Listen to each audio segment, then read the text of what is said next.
इस कहानी में दो लड़कियां एक खतरनाक साजिश में फंस जाती हैं। कुछ अजनबी लड़के उन्हें अगवा कर जंगल में ले जाते हैं और ड्रग्स देकर बेहोश कर देते हैं। लेकिन असली डरावनी कहानी तो इसके बाद शुरू होती है। आगे जो होता है वो हैरान कर देगा। मूवी की शुरुआत दो लड़कियों कैटी और नसी से होती है। वे एग्रीकल्चर की पढ़ाई कर रही हैं और आगे की पढ़ाई के लिए न्यूयॉर्क के एक फार्म जा रही हैं। दोनों बहुत खुश हैं। अगले दिन उन्हें लेने उनके अंकल जसन आते हैं, जो FBI एजेंट हैं। जसन उन्हें अपने घर ले जाते हैं, जहां उनकी गर्लफ्रेंड दोनों से मिलकर खुश होती है। न्यूयॉर्क पहुंचने पर कैटी अपना नाम हैदर और नसी अपना नाम रिप्ले रख लेती है। अगले दिन जसन उन्हें बस स्टॉप छोड़ने जाता है। लड़कियां कहती हैं कि बस आने ही वाली है, इसलिए वह अपने काम पर जा सकते हैं। वे कहते हैं कि जैसे ही वहां पहुंचेंगी मैसेज कर देंगी। जसन उन्हें कोडवर्ड यूज करने को कहता है ताकि वह समझ सके कि वे सेफली पहुंच गई हैं। कैटी कहती है वह एप्पल बोलेगी, लेकिन जसन कहता है हर बार नया अल्फाबेट यूज करना ताकि कोई कोड समझ न सके। जसन के जाने के बाद कैटी और नसी को दो लड़के सड़क पर देखते हैं। फिर कैटी और नसी पास के रेस्टोरेंट में कॉफी पीने जाती है। वहीं वे दोनों लड़के भी आ जाते हैं। उनका नाम जेड और ल्यूकस है। कैटी और नसी उन्हें अपना नया नाम हैदर और रिप्ले बताती हैं। वे कहती हैं कि वे न्यूयॉर्क के एक फार्म में पढ़ाई के लिए जा रही हैं। जेड कहता है कि वे भी वहीं जा रहे हैं और उन्हें साथ चलने को कहते हैं। पहले कैटी मना करती है, लेकिन नसी के कहने पर दोनों उनके साथ चली जाती हैं। लेकिन जेड और ल्यूकस उन्हें फार्म की जगह अपने घर ले जाते हैं, जो जंगल के पास है। यह देखकर कैटी और नसी घबरा जाती हैं और फार्म ले जाने को कहती हैं। तभी जेड और ल्यूकस की माँ आकर उन्हें चाय पर बुलाती हैं और कहती हैं कि वे बाद में फार्म छोड़ देंगे। कैटी और नसी चाय पीने रुक जाती हैं। इस दौरान कैटी को जसन का मैसेज आता है। वह कोडवर्ड में एप्पल लिखकर जवाब देती है, जिससे जसन समझ जाता है कि वे फार्म पहुंच गई हैं। ल्यूकस की मां कैटी और नसी को खाने के लिए कुछ देती है। खाना खाते ही दोनों को नशा होने लगता है, क्योंकि उसमें ड्रग्स मिला था।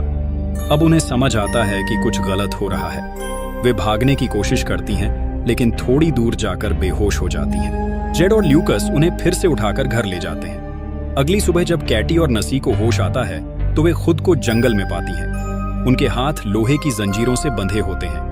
वे डर जाती हैं और मदद के लिए चिल्लाती हैं। तभी जेड आता है और कहता है कि वे ऐसी जगह हैं जहां कोई नहीं सुन सकता। फिर थोड़ी देर बाद एक आदमी बोरिस आता है। वह कैटी का फोन दिखाता है और बताता है कि जसन ने मैसेज किया है, जिसमें उन्होंने एप्पल लिखा था। बोरिस इसका मतलब पूछता है। कैटी जवाब देती है कि एप्पल एक कोडवर्ड है, जिसका मतलब है हम दोनों सुरक्षित हैं। बोरिस जसन को जवाब में मैसेज भेजता है और एप्पल कोडवर्ड भी लिख देता है ताकि जसन को शक न हो। फिर वे कैटी और नसी को जबरदस्ती नहाने के लिए मजबूर करते हैं। तभी वहां एक शेरिफ आता है। कैटी और नसी उससे मदद मांगते हैं, लेकिन जल्दी ही पता चलता है कि वह भी जेड और ल्यूकस के साथ मिला हुआ है। यह जानकर दोनों और डर जाती हैं। कैटी और नसी उनसे विनती करती हैं कि उन्हें जाने दिया जाए। वे वादा करती हैं कि किसी को कुछ नहीं बताएंगी और चाहे तो पैसे भी दे सकती हैं, लेकिन कोई उनकी बात नहीं सुनता। फिर शेरिफ एक दवा खाकर खुद को ताकतवर बनाता है और कैटी को चुनता है। इसके बाद वह कैटी के कंटेनर से बाहर आता है। यह देखकर साफ समझ आता है कि उसने कैटी के साथ बुरा किया। दूसरी तरफ जसन बहुत परेशान होता है, क्योंकि कैटी ने फिर से एप्पल कोडवर्ड भेजा था, जो पहले से तय नियम के खिलाफ था। इससे उसे शक होता है कि कुछ गड़बड़ है। उधर नसी के कंटेनर में एक शराबी और पागल आदमी को भेजा जाता है। वह अंदर जाकर नसी को बहुत टॉर्चर करता है और फिर उसके साथ जबरदस्ती करता है। अब ये लोग पूरी तरह हैवान बन चुके थे। असल में वे कैटी और नसी से जबरन जिस्म फरोशी करवा रहे थे। इधर जसन को शक होता है तो वह न्यूयॉर्क के एग्रीकल्चर फार्म में कॉल करता है। वहां से पता चलता है कि कैटी और नसी कभी वहां पहुंचे ही नहीं। जसन समझ जाता है कि वे दोनों खतरे में हैं और उन्हें ढूंढने निकल पड़ता है। उधर कैटी और नसी के साथ बुरा होता जा रहा था। हर कस्टमर के आने से पहले जेड और ल्यूकस उनके चेहरे ढक देते और कस्टमर भी पिग मास्क पहनता था। जब एक कस्टमर आता है तो जेड और ल्यूकस कपड़ा हटाकर कैटी और नसी का चेहरा दिखाते हैं। जैसे ही लड़कियां उस आदमी को देखती हैं, डर के मारे चीखने लगती हैं। फिर वह आदमी नसी को चुनता है और कंटेनर में ले जाकर उसके साथ जबरदस्ती करता है। कस्टमर के जाने के बाद कैटी नसी के पास जाती है और देखती है कि उसकी हालत बहुत खराब हो चुकी है। उधर जसन एक पुलिस स्टेशन पहुंचता है। वहां उसकी मुलाकात उसी पुलिस ऑफिसर से होती है जिसने पहले कैटी के साथ जबरदस्ती की थी। जसन उसे बताता है कि वह FBI एजेंट है और कैटी नसी किडनैप हो गई है। पुलिस वाला पूछता है, आपको कैसे पता? जसन बताता है कि उसने कैटी को कोडवर्ड भेजने को कहा था। लेकिन कैटी ने वही कोडवर्ड दोबारा भेजा, जिससे उसे शक हुआ कि कुछ गलत है। इसके बाद वही पुलिस वाला बोरिस को सब कुछ बता देता है कि जसन FBI एजेंट है और लड़कियों को ढूंढ रहा है, और कैटी ने कोडवर्ड के बारे में झूठ कहा था। फिर बोरिस जेड को कंटेनर से दूर ले जाकर कहता है कि इन लड़कियों को जल्दी से खत्म करना होगा, वरना हम पकड़े जाएंगे।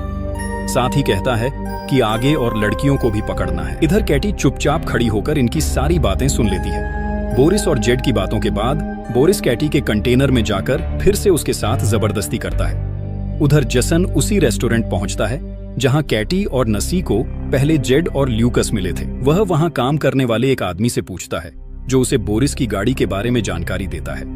इधर कैटी नसी को बताती है कि अब ये लोग उन्हें मारने वाले हैं। तभी जेड, बोरिस और वह नशेड़ी आदमी जिसने पहले कैटी के साथ जबरदस्ती की थी वहां आते हैं।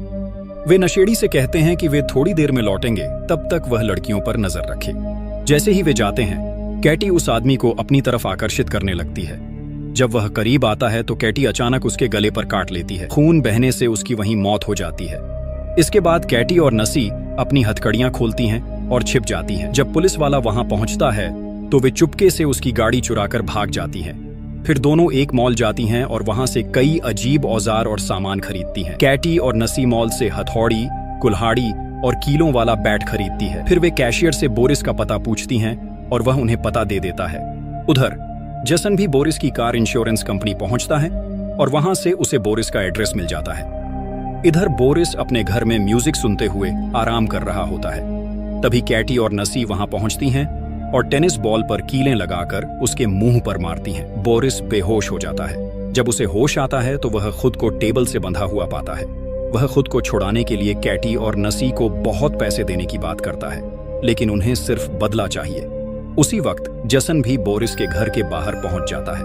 अंदर कैटी और नसी बोरिस से उस मास्क वाले आदमी का एड्रेस पूछती हैं। डर के मारे बोरिस एड्रेस बता देता है। इसके बाद वे लोग कीलों से भरा हुआ बेसबॉल बैट उसके पीछे घुसा देती हैं। बोरिस दर्द से जोर जोर से चिल्लाता है। उसकी आवाज सुनकर जसन तुरंत घर के अंदर आता है और देखता है कि बोरिस मर चुका है।